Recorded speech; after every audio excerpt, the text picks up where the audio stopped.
On va regarder quelques écritures qu'on connaît déjà. Et le sujet aujourd'hui, c'est comment prier dans le nom de Jésus.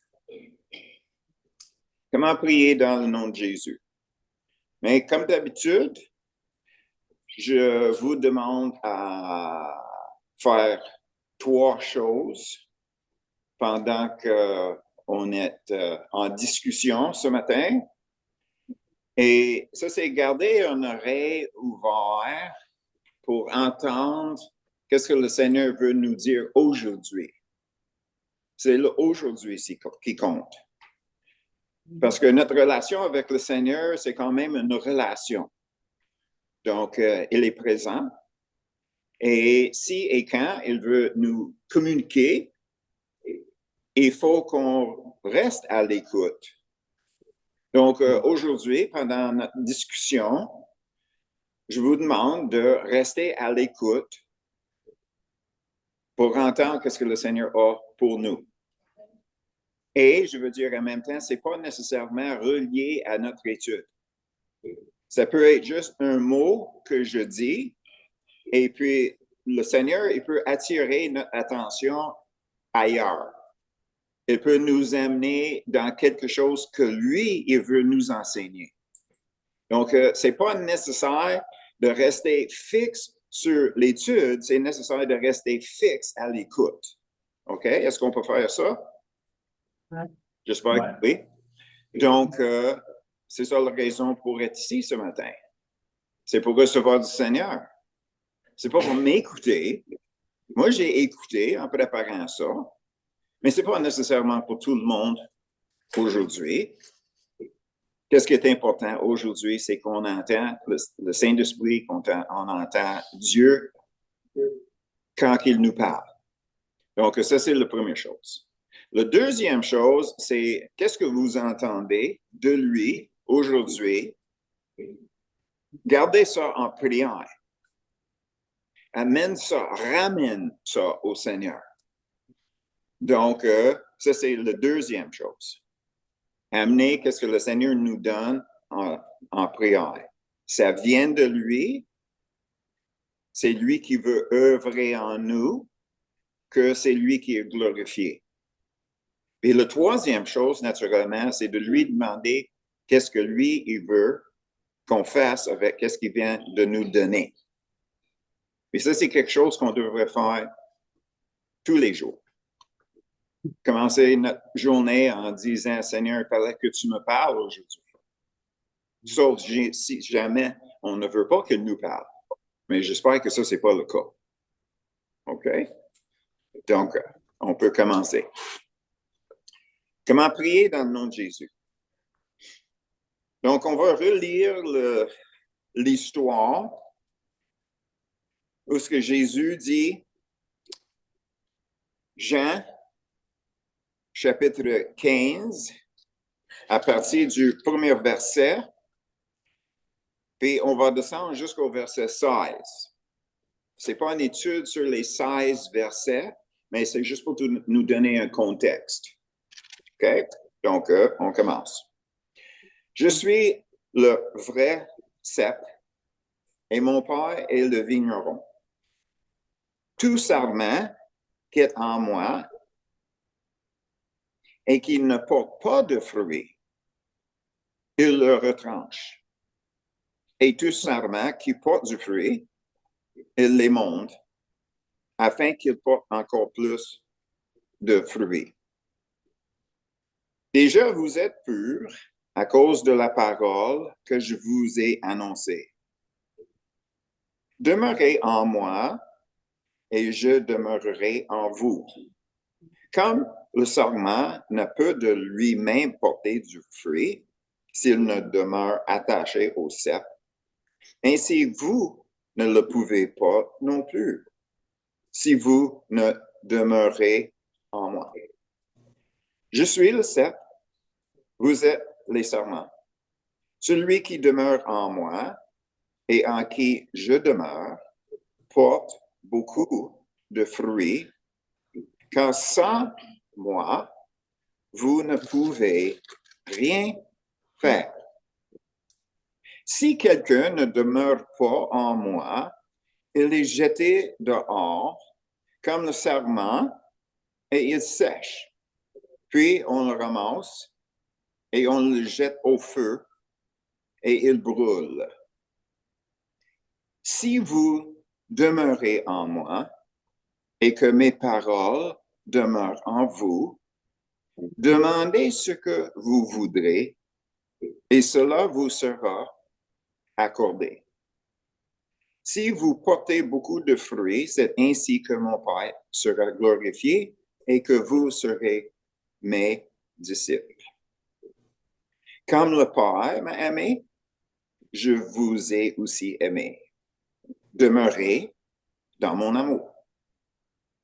Si vous gardez mes commandements, vous demeurez dans mon amour.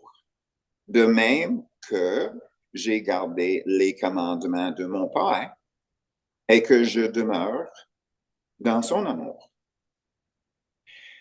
Je vous ai dit ces choses afin que ma joie soit en vous et que votre joie soit parfaite. C'est ici mon commandement. Aimez-vous les uns les autres comme je vous ai aimé. Il n'y a pas de plus grand amour que de donner sa vie pour ses amis. Vous êtes mes amis si vous faites ce que je vous demande. Je ne vous appelle plus serviteur, parce que le serviteur ne sait pas ce que fait son maître, mais je vous ai appelé ami, parce que je vous ai fait connaître tout ce que j'ai appris de mon Père.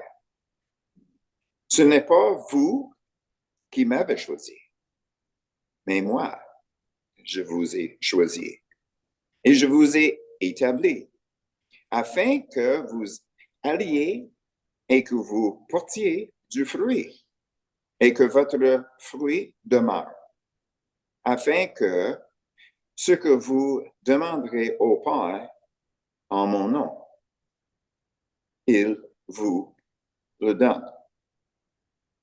Donc, ça, c'est notre étude, si on veut, notre discussion pour ce matin. C'est une écriture qu'on connaît très bien. Ça fait plusieurs fois qu'on regarde ça pour justement donner les différentes définitions, que les Écritures soient claires. Donc, le verset 16 qu'on vient de lire, qui dit, la fin de ça, c'est que,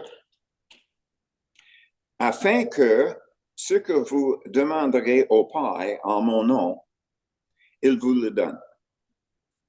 Donc, demander quelque chose de Dieu, communiquer avec Dieu, ça c'est la prière, n'est-ce pas? Donc, ici, Jésus est en train de nous dire quelque chose qui est comme très difficile pour la plupart des chrétiens à saisir. C'est pas saisi parce que c'est pas compris. On entend des chrétiens qui prient nanana, dans le nom de Jésus. Mais qu'est-ce que ça veut dire dans le nom de Jésus? Et c'est ça la raison qu'on regarde ça. C'est parce que si on va dire quelque chose, surtout si on parle à Dieu ou bien si on parle de Dieu, puis on dit dans le nom de Jésus, puis on connaît les Écritures qui disent que qu'est-ce qu'on demande dans le nom de Jésus, ça nous aura accordé, n'est-ce pas? Est-ce que c'est pas ça que ça dit? OK? Si vous demandez en mon nom, Dieu le Père va vous l'accorder. Est-ce que c'est pas ça? Est-ce qu'il y a une question là-dessus? Il n'y a pas de question. Ça, Jésus a dit ça, c'est clair. Mais il y a une condition. Et cette condition-là se trouve dans le verset 7. Ils disent, si vous demeurez en moi et que mes paroles demeurent en vous. Ça, c'est la condition. Parce qu'il continue de là. Demandez ce que vous voudrez et cela vous sera accordé. Donc, on voit la condition ici. Il fallait qu'on demeure en lui. Il fallait qu'on demeure en lui et que ses paroles demeurent en nous. Quand on dit ses paroles, est-ce que ça veut dire les versets bibliques seulement? Non. Non, parce que nous sommes en relation avec lui. Donc, qu'est-ce que nous avons? C'est que on va... Est-ce que vous avez jamais traversé un pont suspendu? Entre deux falaises, mettons, tu vas avoir un pont. Souvent, le fond, c'est en bois. Puis, tu vas tenir les cordes à chaque côté pour garder l'équilibre pour ne pas tomber en bas. N'est-ce pas? Vous avez vu ça. Hein? Je vous vois là. Si vous ne faites pas signe, là, je me demande si l'eau-parleur marche. OK? Donc, merci, Caroline. OK? Donc, on embarque sur ce pont en suspens. Puis, à droite et à gauche, il y a un câble. Puis, on se tient par ces câbles-là en traversant, mais on ne traverse pas avec les mains seulement. On marche sur, mettons, le bois, sur le fond. N'est-ce pas? OK. Ça, c'est notre marche avec le Seigneur. C'est un exemple. Sur le côté à gauche, puis le côté à droite, c'est les Écritures. Mais ce n'est pas notre chemin. Notre chemin, c'est dirigé par le Seigneur. Donc, c'est le pont entier qui devient notre chemin. Puis, habituellement, c'est étroit. Donc, si on reste avec cette idée-là, pendant qu'on regarde l'Écriture qu'on vient de lire, si vous demeurez en moi, si vous restez sur le pont suspendu, et que mes paroles demeurent en vous, incluant les Écritures, donc la main gauche puis la main droite, qui nous tient à bonne place, mais on avance quand même selon la direction du Seigneur. OK? Donc, verset 7, si vous demeurez en moi et que mes paroles demeurent en vous, demandez ce que vous voudrez et cela vous sera accordé. Donc, comment ça se fait que nos prières tombent à l'eau?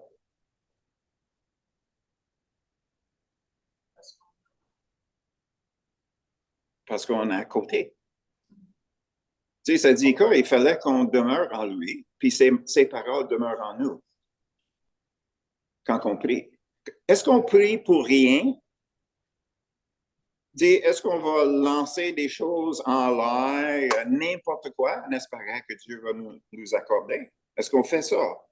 Ou bien est-ce qu'il y a vraiment quelque chose d'important qui est relié avec nos demandes à Dieu? C'est quand même Dieu. On parle à Dieu. C'est pas Père Noël. OK? Donc, on voit ici, ça nous donne à rien de penser que nous prions. Si on ne demeure pas, demeure. Pas visiter. OK? On ne peut pas penser qu'on peut aller visiter Jésus, lancer une demande, puis il va nous l'accorder. C'est marqué demeurer. Puis il fallait que ces paroles demeurent en nous. Qu'est-ce que ça veut dire? Demeurer en nous. Si ça demeure en nous, est-ce que c'est oublié? Quelque chose qui demeure en nous, est-ce que c'est oublié? Okay. Est-ce que vous avez un cœur qui demeure en toi? Okay. Est-ce que ça fonctionne des fois? Ça ne fonctionne pas d'autres fois? C'est là, c'est pas là. OK? Donc, qu'est-ce que nous avons ici? C'est que demeurer. Donc, quand que Dieu nous parle, là, c'est supposé de rester. Tu sais, de recevoir une parole de Dieu, puis dire, oh, merci Seigneur, puis on vient de mort, puis deux jours plus tard, on oublie qu'est-ce qu'il nous a dit. C'est pour ça qu'on a commencé comme ça. On reste à l'écoute de qu'est-ce que Dieu nous dit, puis on amène ça en prière. Que ça demeure. que ça demeure en nous. Puis là, dès là, on demande qu'est-ce qu'il veut qu'on fasse avec ça. Puis ça, c'est obéir le commandement. Parce que tout ce que Dieu nous dit, c'est un commandement. C'est pas une suggestion. C'est pas un souhait de la part de Dieu. C'est un commandement. Donc, on doit le traiter de même. On doit réaliser que nous sommes dans une relation vivante avec Jésus. Et il nous dit, demeurez en lui. Sans moi, vous ne pouvez rien faire. Est-ce que ça veut dire que vous ne pouvez pas manger si Dieu n'est pas là? Non, c'est pas ça. Qu'est-ce que veut dire? C'est que quelque chose, pour accomplir quelque chose, il fallait que ça vienne de Dieu. C'est accompli par Dieu. Donc, la gloire retourne à lui. Souvent, on lit dans les Écritures, Paul, serviteur de Dieu, du Seigneur, de Jésus-Christ. Ben, le problème, c'est que nous avons pas nécessairement la bonne perception d'un serviteur. Selon les Écritures, ou bien un esclave, il avait différents types d'esclavage. Mais le parti qui est le plus important pour nous aujourd'hui, c'est l'esclave qui se met en service à une autre personne parce qu'il veut être en service à la personne. Ça peut être dans un temps de besoin, il y a une famine ou quelque chose, et puis tu trouves quelqu'un qui a plus d'argent ou plus de pourvoir pour avoir quelque chose pour manger. Une personne peut se mettre en service de cette personne-là jusqu'au temps que la famine passe, puis là, il va sortir. Ou bien, s'il est endetté, il peut travailler jusqu'au temps que la dette est payée. Mais qu'est-ce qui arrive, c'est que si la personne veut rester avec cette autre personne, il peut faire semblable pour nous autres à quelqu'un qui fait un contrat. Ça peut être un court durée ou longue durée, mais c'est un contrat. Et nous comprenons ça parce que aujourd'hui, on connaît les athlètes et aussi les acteurs, les actrices, qui sont engagés, ils signent un contrat, n'est-ce pas? Puis il y a des conditions dans ce contrat-là. Tu prends quelqu'un comme Tom Cruise, il signe un contrat pour faire un film, puis peut-être dans son contrat, c'est indiqué que tu ne peux pas sauter d'un avion en parachute. Tu ne peux pas courser les voitures, tu ne peux pas courser les motos. OK? C'est dans le contrat. Puis il fallait qu'il respecte ça. Donc, quand on voit dans les Écritures, quand Paul dit « je suis le serviteur » ou bien l'esclave de Dieu, okay, l'idée ici, c'est que c'est lui qui s'est mis en service, en contrat avec Dieu pendant le restant de sa vie. OK? Donc, dans un contrat, on reçoit qu'est-ce qui est nécessaire pour vivre, mais on rend service selon la personne avec qui on a signé le contrat. N'est-ce pas? OK. J'amène ça parce qu'on devrait comprendre que nous sommes en contrat. Le moment que nous avons accepté le Seigneur, OK, on a accepté Jésus comme sauveur, puis là, il devient Seigneur. Le moment qu'on dit Seigneur, ça veut dire je fais référence à mon contrat avec lui. Parce qu'on peut comprendre ce terme-là dans notre aujourd'hui. OK? Donc, on doit réaliser que les conditions de notre contrat avec Dieu, c'est de demeurer en lui. Et qu'est-ce que lui, il dit, demeure en nous. OK. Est-ce que ça nous donne une image assez claire. OK? Nous sommes en contrat. Puis ce contrat-là, selon lui, c'est que lui, il demeure en nous. Ses paroles demeurent en nous. Nous demeurons en lui. Et puis, qu'est-ce qu'il nous dit? Qu'est-ce qu'on fait? C'est pour porter du fruit. Nous avons déjà eu la discussion que le fruit, c'est toute chose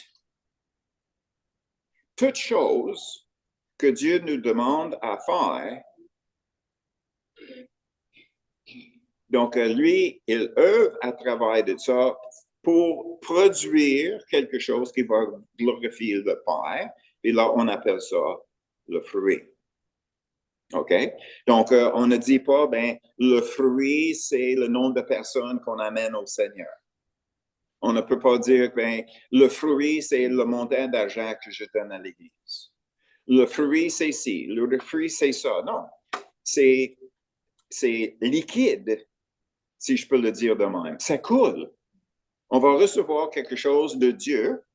Qu'est-ce qu'il veut qu'on fasse? Parce que lui, il a un dessein dans le monde et dans nos vies. Donc, quand le Seigneur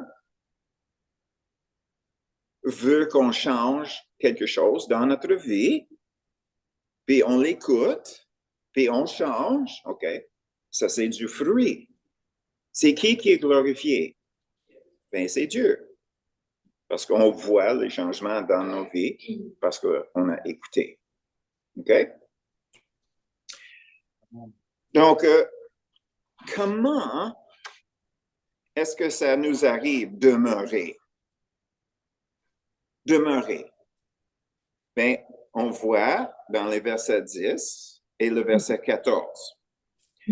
Si vous gardez mes commandements, vous demeurez dans mon amour, de même que j'ai gardé les commandements de mon Père et que je demeure dans son amour. Donc, comment demeurer en Jésus? C'est d'obéir. Qu'est-ce qu'il nous dit? C'est pas compliqué. Ça, c'est comment demeurer. Pourquoi est-ce qu'on veut demeurer en lui? Qu'on puisse demander et recevoir. Et aussi, le verset 14 est semblable. Vous êtes mes amis si vous faites ce que je vous demande. Puis je reviens. Nous avons un contrat. Nous avons un contrat avec le Seigneur. Regardez dans le verset 16. Ce n'est pas vous qui m'avez choisi, mais moi, je vous ai choisi et je vous ai établi afin que. OK? Remarquez le nombre de fois que afin que est marqué dans ce verset-là. Afin que veut dire j'ai un objectif, j'ai un but. Donc, on fait quelque chose avec l'objectif afin que. Donc, afin que vous alliez et que vous portiez du fruit. Nous sommes choisis avec l'objectif de Dieu afin que on porte du fruit. Puis on va. Et que votre fruit demeure, quoi? Afin que, avec le but de, afin que ce que vous demanderez au Père en mon nom, il vous le donne. Donc, nous remarquons ici que nous sommes choisis et établis avec un objectif de la part de Dieu. Que nous alliez et produisez. Donc, en allant, établis, produisez là, afin que pour nous, l'objectif pour nous, c'est de demander et de recevoir. Est-ce que c'est clair? Oui. OK, c'est très important que ça soit clair parce que si Dieu nous parle, puis il veut qu'on ait un changement dans peut-être notre attitude ou bien notre perspective, comment qu'on le voit, c'est ça la raison pour l'étude ce matin. Donc, il y a des conditions, il y a aussi des conséquences. OK. Regardons le verset 4 et 5. C'est d'argent encore. Anglais. Peut-être demeurer en moi. Toujours le 15e chapitre, Ouais. les versets 4 et 5. Demeurez en moi et je demeurerai en vous, comme le sarment ne peut de lui-même porter du fruit s'il ne demeure attaché au cep, ainsi vous ne le pouvez pas non plus si vous ne demeurez en moi. Je suis le cep, vous êtes les sarments. Celui qui demeure en moi et en qui je demeure porte beaucoup de fruits, car sans moi, vous ne pouvez rien faire.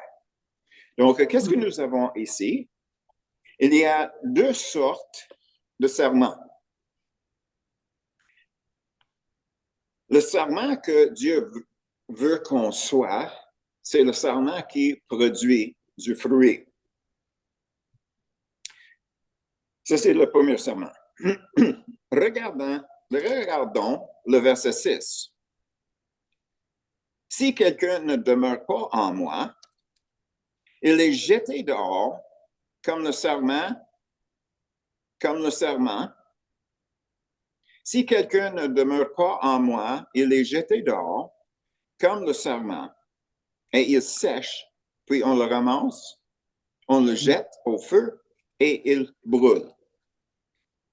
En regardant le deuxième verset, on voit clairement qu'il y a deux sortes de serments.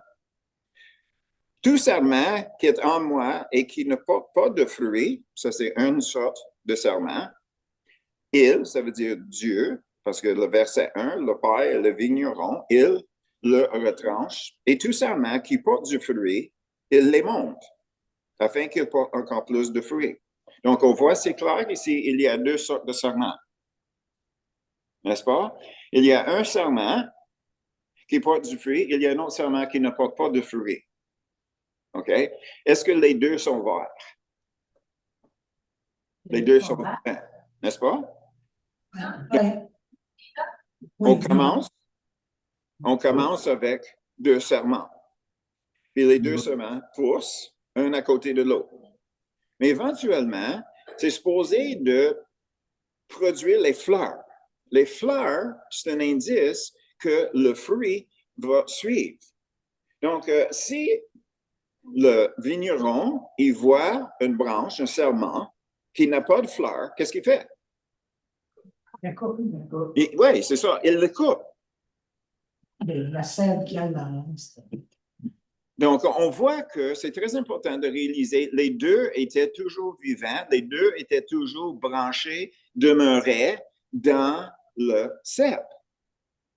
Donc, on parle des chrétiens ici, là. On parle des chrétiens. Donc, Dieu arrive, il regarde nos vies et pas de fleurs. Qu'est-ce qu'il fait? Il le retranche. Il le retranche. Puis c'est important pour nous autres à réaliser le moment qu'on est retranché, on est séparé de Jésus, là. On est séparé. Est-ce que ça veut dire qu'on meurt? Non, on ne meurt pas. C'est juste que la vie qui vient du Seigneur ne coule plus en nous. Le sève qui est dans le serment, c'est pas sec d'une journée à une autre. Ça sèche graduellement, n'est-ce pas? Donc, c'est une façon de voir notre relation avec le Seigneur. Est-ce que notre relation a commencé à sécher? Si notre relation avec le Seigneur a commencé à sécher, selon lui, on n'avait pas de fleurs. Donc, on ne produirait pas de fruits. Donc, on est séparé de lui. Pour quelle raison? Nous décidons. C'est notre relation. Jésus a dit, si je demeure en vous, vous porterez du fruit. Ça veut dire que pas de fleurs, pas de fruits, pas d'obéissance, pas de communication de sa part à nous. On est retranché. C'est sérieux. C'est important, sérieux, à dire que même si nous sommes retranchés, c'est pas la fin. Dieu est capable de nous greffer. Ça, c'est la partie qui est importante. Dieu est dans le business de restauration. Et pas là, il ne cherche pas à retrancher les branches, mais il cherche du fruit. Il ne cherche pas à retrancher. Il ne cherche pas à se séparer de nous, ou bien de nous permettre de se séparer de lui. Mais ça peut arriver. Et quand on remarque qu'on a commencé à sécher, là, c'est de supplier à Dieu d'être greffé, retourner en lui. Est-ce qu'on voit ça? Est-ce qu'on voit ça dans les Écritures qu'on voit ici? Jeter dans le feu, c'est pas envoyer à l'enfer. C'est juste séparé de Dieu, on sèche, puis à la fin de tout ça, on n'a que des misères puis des problèmes. Intérieurement, tu sais, combien de fois dans la vraie vie, on rencontre quelqu'un qui haït son emploi, mais continue à retourner là pour l'argent. Donc, il n'y a aucune affinité envers son travail. Mais pire que ça, c'est la même chose dans un mariage. Tu sais, un mariage peut suivre les mêmes lignes, là. Tu sais, un mariage, ça commence bien, puis tout va bien, puis au moment donné, tu sais, éventuellement, il n'y a pas de communication ou bien une mauvaise communication. Le monde commence à avoir les attentes sur les autres, ne sont pas rencontrés, un peu de colère, un peu de rancune, puis éventuellement, qu'est-ce qui arrive? Le mariage sèche. Puis après ça, c'est comme vivre dans l'enfer, dans le feu. C'est pas plaisant pantoute. Puis des fois, les gens, ben, ils vont continuer là-dedans, ou bien pas. Mais c'est juste pour donner un parallèle dans les vies autour de nous. Alors, remarquez bien que l'autre branche qui est en santé, dans le verset 2, ça dit que le vigneron, qu'est-ce qu'il va faire? Il va l'émonder. C'est quoi un émondage? Bien, un émondage, c'est que tu enlèves des choses qui n'aident pas à porter du fruit. Les choses qui n'aident pas à porter du fruit. Une chose, naturellement, peut être le péché, mais on sait très bien qu'on n'est pas supposé de garder le péché dans nos vies. Donc, un émondage va encore plus loin que ça. Tu prends le serment qui est en santé, ça va produire les feuilles, ça va produire les fleurs, puis suite à ça, les fleurs vont porter du fruit. Donc, si on va l'émonder, on va émonder quoi? Les fleurs? Non, pas les fleurs, parce que ça va produire du fruit. On va émonder les feuilles. Les feuilles qui prennent un peu de jus, mais ne produisent pas. Donc, le jus, le sève, pour garder plus de sève pour produire le fruit, on va enlever certaines choses sur le serment que ça ne prend pas le sève, que le serment peut produire plus de fruits. Donc, est-ce qu'il y a quelque chose qui n'est pas correct avec une feuille? Non. C'est naturel. C'est produit quand même par une vie dans le serment. Donc, c'est pas mauvais. Donc, pour nous, les chrétiens, qu'est-ce qui peut arriver? C'est que Dieu peut regarder les bonnes choses. Tu sais, les choses que nous autres, on dit, c'est des bonnes choses. Et il peut dire, ben, je veux que tu enlèves ça de ta vie. Parce que c'est un empêchement de ma vie en toi pour produire du fruit. OK? Donc, on peut prendre quelque chose comme télévision. On va juste dire télévision. OK?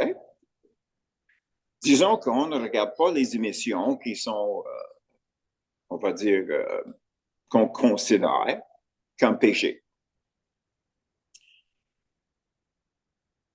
Mais c'est quand même du temps qui est passé devant l'écran. Ben, peut-être on passe 3-4 heures par jour devant l'écran. Peut-être on passe 3-4 heures par semaine devant l'écran. Mais nous sommes sous contrat. Puis le Seigneur peut arriver, puis il peut nous dire, OK, je veux que vous coupez une émission. Puis on commence à s'obstiner avec lui. Bien, il n'y a rien de mauvais dans ça. Dieu n'a pas dit qu'il y a de quoi de mauvais là-dedans. Mais il dit que ça prend de moi le temps que vous m'avez accordé par notre contrat. Puis je veux que vous enlevez une émission. Je veux que vous enlevez du sucre dans votre diète. Je veux que vous augmentez de l'exercice. Est-ce que ça veut dire qu'on n'est pas en santé? Bien, peut-être on est en santé, puis il veut qu'on est en meilleur état, meilleure santé, qu'on produit plus de fruits. Mais tout ça pour dire que si nous sommes des chrétiens, on va passer en dessous du couteau, d'une façon ou d'une autre. Est-ce que vous avez remarqué ça? C'est peu importe. Si on a une bonne relation avec le Seigneur, une mauvaise relation avec le Seigneur, on passe sous le couteau. Il veut enlever des choses dans nos vies. Si c'est une vie qui est mal alignée avec lui, bien, ça n'apporte pas de fleurs, ça n'apporte pas de fruits éventuellement. Donc, il passe en dessous du couteau. Il est retranché. Puis là, tout le monde dit, ah, wow, bien content, c'est pour moi. Mais c'est pas pour dire qu'il n'y aura pas de couteau dans nos vies non plus, là. L'idée, c'est qu'on s'approche de plus en plus dans l'image de Jésus. Donc, notre attitude, c'est en question ici, quand que Dieu nous parle. Mais mettons qu'on dit que, non, Seigneur, je ne veux pas que tu me parles. Je ne veux pas que tu me parles d'un tel sujet. Mais qu'est-ce que ça veut dire? C'est nous autres qui avons décidé qu'est-ce qu'on va faire. Donc, on s'aligne envers le serment qui ne produit pas de fruits. Parce que Dieu commence avec les petites choses. Si on n'est pas fidèle dans les petites choses, puis pour nous autres, on dit petites choses. Pour Dieu, c'est pas petit. Pour nous, c'est banal. Pour lui, c'est pas banal. C'est une question de notre relation. Puis notre relation est basée sur notre dépendance sur la voie de Dieu à nous diriger. Puis le moment qu'on ne veut pas l'entendre, ou quand on l'entend, puis on ne porte pas attention, qu'est-ce que ça fait? Ça meurt. On vient de se séparer de lui. On commence à sécher. On oublie qu'est-ce qu'il nous a dit. On continue à sécher. Donc, c'est important pour nous autres à réaliser. Ça, c'est pas juste une étude sur comment prier dans le nom de Jésus, là. Ça, c'est les conditions, puis les séquelles, les conséquences de ne pas écouter, de ne pas apprendre de qu'est-ce qu'on vient de discuter ce matin. Donc, le verset 12 puis 14, ça nous dit c'est quoi le sève? Le sève, c'est l'amour de Dieu.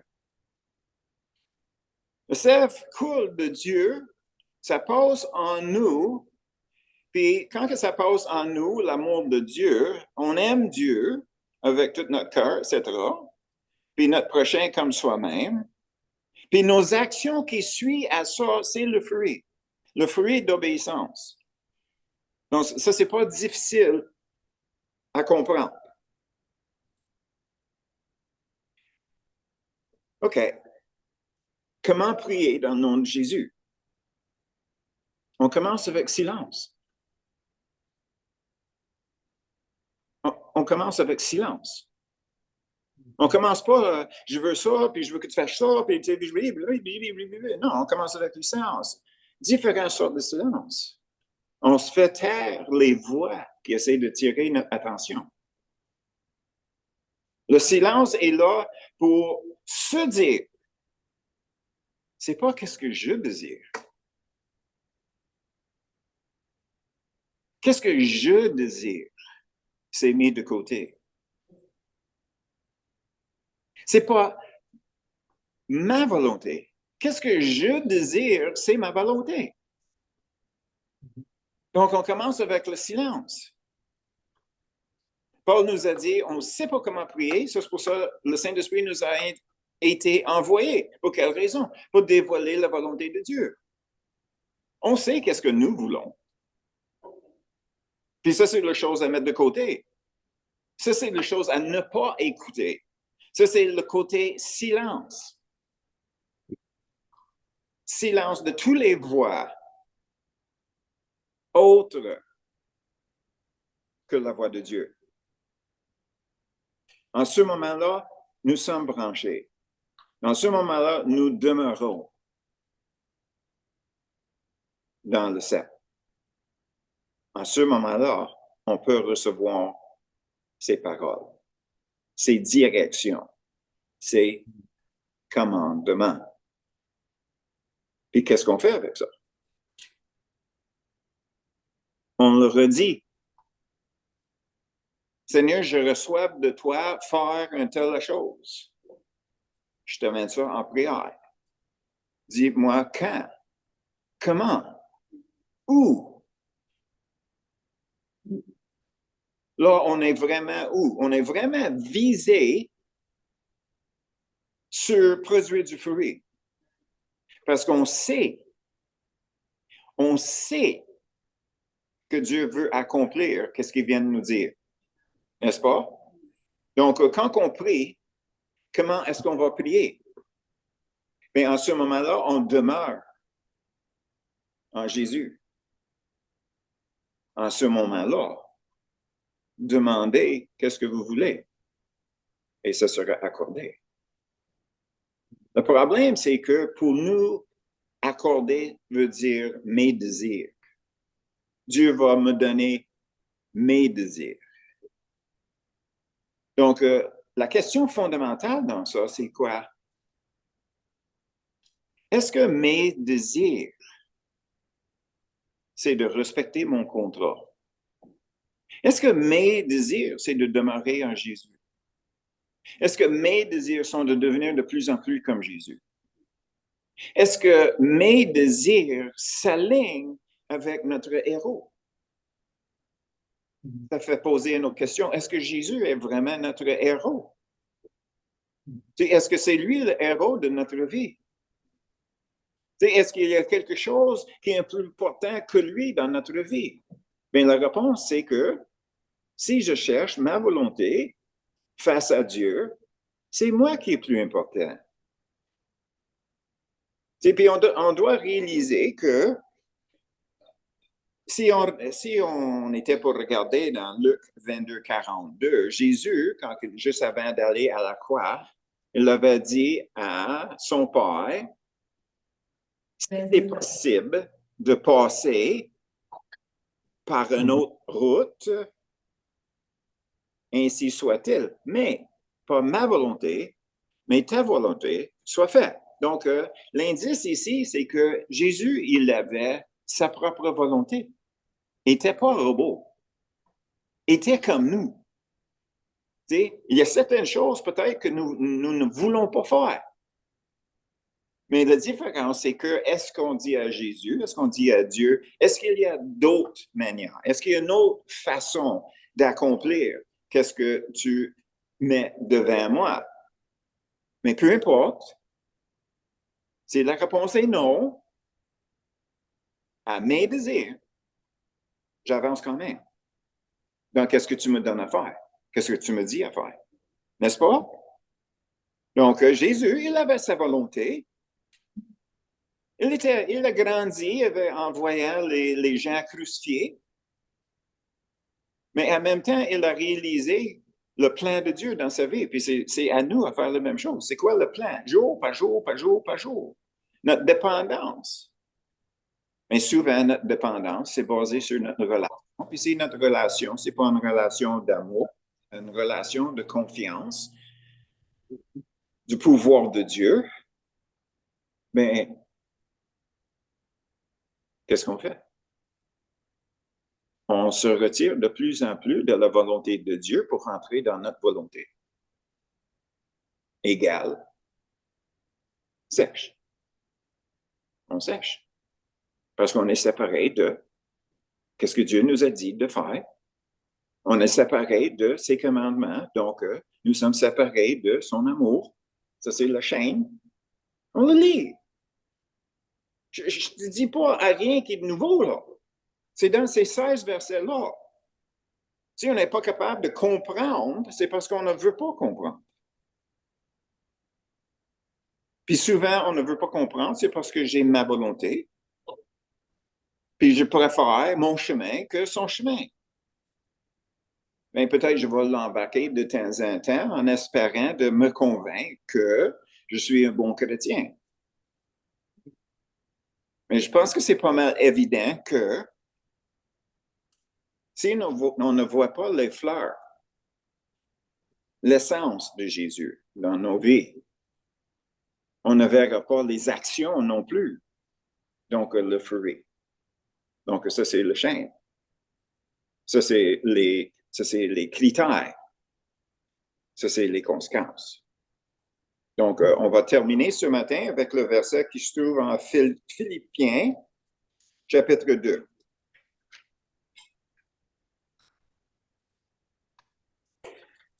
Philippiens, chapitre 2.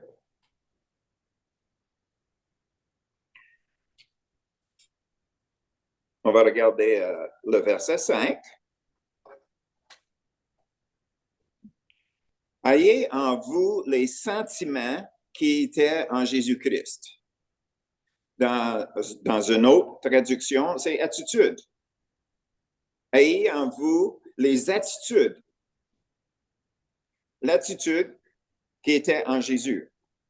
Le verset 8. Il s'est humilié lui-même. C'est qui l'a fait? C'est marqué ici lui-même, n'est-ce pas? C'est lui qui a fait la décision. Donc, est-ce que c'est pas la même décision qu'on doit faire si on a la même attitude que lui? S'humilier, se rendant obéissant jusqu'à la mort, même jusqu'à la mort de la croix.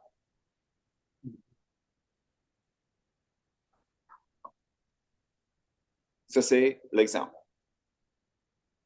C'est 5 jusqu'à 8? Oui. Juste les deux versets, le verset 5 et le verset 8 que je lisais. Naturellement, tu peux reculer plus loin, le verset 3 jusqu'à fin 7. Il y a une étude vraie là. Mais le point, c'est que nous sommes appelés à faire la même chose que Jésus. Volontairement, il s'est humilié pour être obéissant. Puis ça, c'est notre charge. c'est de faire la même chose. Parce qu'il y a toujours la question de notre volonté libre, notre libre choix. Donc, il fallait qu'on mette notre libre choix en disant, par ma propre volonté, je signe un contrat avec Dieu d'avoir une attitude d'écoute à Dieu, une attitude d'obéissance, une attitude qui dise, peu importe, j'avance dans la volonté de mon Seigneur, le boss, avec qui nous avons signé le contrat. Prions. On commence avec le silence, n'est-ce pas? Oui. On met ça en pratique.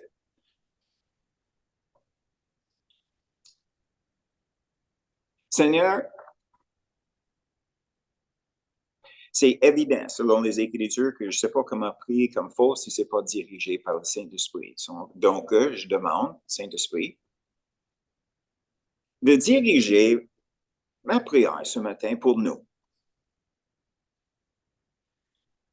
Donc, Saint-Esprit, c'est quoi la volonté de notre Père céleste? C'est quoi la volonté de Jésus dans nos vies? Seigneur, c'est quoi la vraie relation entre nous? C'est trop facile, Seigneur, qu'on rentre dans une illusion de quelle sorte de relation que nous avons avec toi. Donc, Seigneur, enlève le brume. Montre-moi l'état de ma relation avec toi. Montre-moi mon cœur envers ta volonté. Dirige-moi.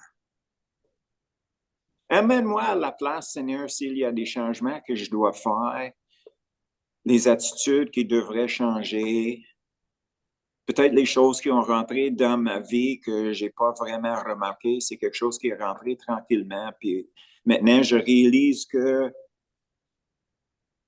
j'ai perdu quelque chose dans ma relation avec toi.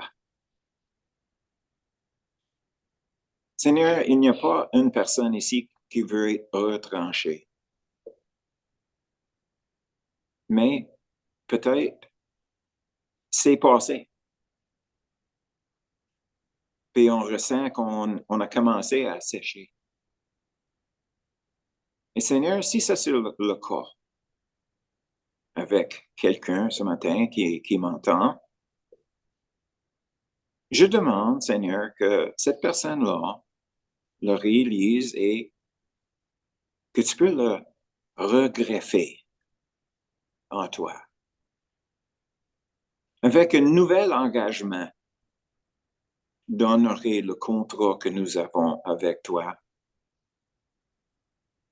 de te suivre, de t'écouter, de t'obéir.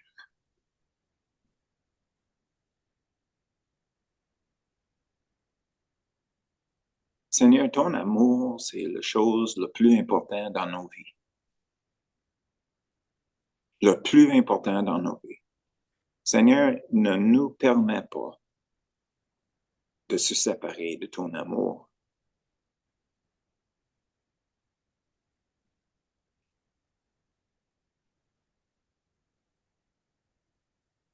Sauve-nous, Seigneur, de nous-mêmes. Merci, Seigneur. Amen.